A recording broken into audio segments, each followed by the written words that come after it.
Welcome to recording 1A in our series on multiplying and dividing radicals for Unit 5, Chapter 5, Mathematics 2200. We'll focus on multiplying radicals in this recording. When multiplying radicals, multiply the coefficients and multiply the radicands, but only multiply the radicals if they have the same index. So, for example, this pair of radicals, they're both mixed radicals in this case. They have the same index, so therefore they can be multiplied. Now, we want to be in the simplest form when we do the multiplication, so we should try to express these in simplest mixed radical form first. So 2/16 is the largest perfect square factor, a square root that will divide into root of 32.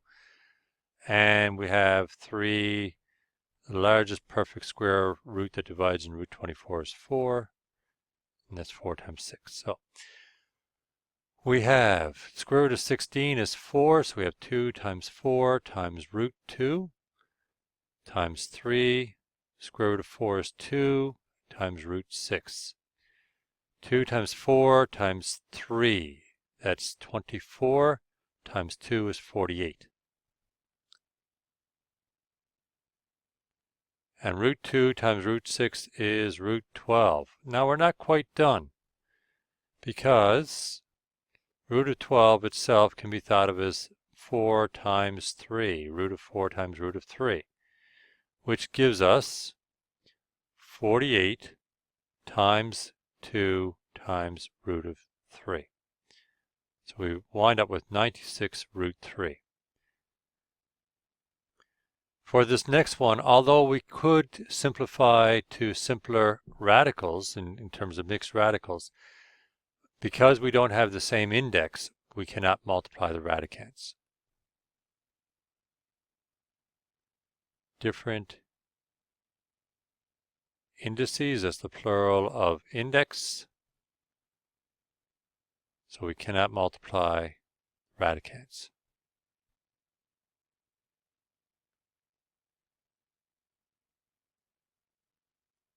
And that's it in a nutshell.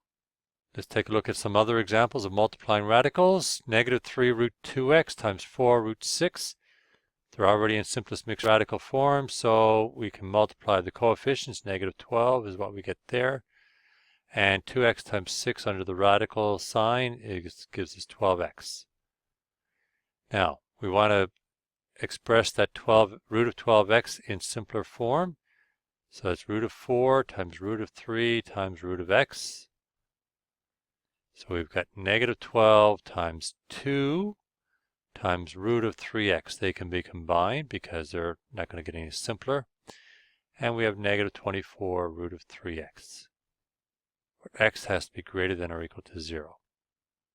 For the next one, we've got to distribute the 7 root 5 to these two terms. Now, one thing that will help us is to recognize that root of 5 times root of 5 will equal the square root of 25, which is equal to 5. So when you multiply a radical by itself, you simply lose the radical sign. So 7 root 5 times 5 root 5, 7 times 5 is 35. Root 5 times root 5 is just going to be 5. Minus 7 times negative 6 is negative 42. And root 5 times root 3 will be root 15. We don't lose the radical sign there. That gives us 175 minus 42 root 15. That's the best we can do with that. In this example, we really have to use FOIL or Benny binomial or box method, whatever you like from Math 1201. So I write it out like this. I'll use the process of FOIL, or Benny binomial as I like to call it. 4 root 2 times root 7 is 4 root 14. And then we have 3 times negative 5 root 14 is negative 15 root 14. Then we have 3 root 7 here. And 4 root 2 times negative 5 root 14 is negative 20 root 28. Now, this one, and this one are already in simplest mixed radical form. Let's do something with that negative 20 root 28. Largest perfect square root that goes into the square root of 28 is square root of 4. So we've really got negative 20 root times 2 rather, times root 7, which is negative 40 root 7. So to summarize, we have 4 root 14 minus 15 root 14 plus 3 root 7 minus 40 root 7. We have like terms. 4 root 14 minus 15 root 14 is negative 1 root 14, or just negative root 14. And 3 root 7 minus 40 root 7 is negative 37 root 7. Finally, we look at the product of conjugates, where we have a binomial by a binomial. Now let's look at a special case of multiplying binomials when we have conjugates. Conjugates occur when we have the same terms in two binomials, but the middle sign is opposite. One positive and one negative. So a plus b times a minus b gives us a squared minus b squared. It's like the factors of a difference of two perfect squares.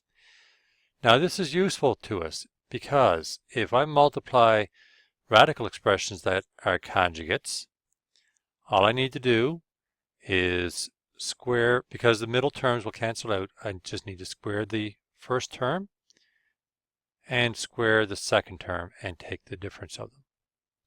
Let's apply that to this example. I have root 2 plus root 3 has to be multiplied by its conjugate. So I've got root 2, the first term squared, minus root 3 squared. Root 2 squared is going to give us the square root of 4, which is just 2. Root 3 squared is going to give us the square root of 9, which is just 3. The answer is negative 1. In conclusion, when multiplying radicals, multiply the coefficients and multiply the radicands, ensuring the radicands have the same index first. Expressing radicals in simplest mixed radical form often makes it easier to find the product. And when multiplying conjugates, all you got to do is square the first term and subtract the square of the second term.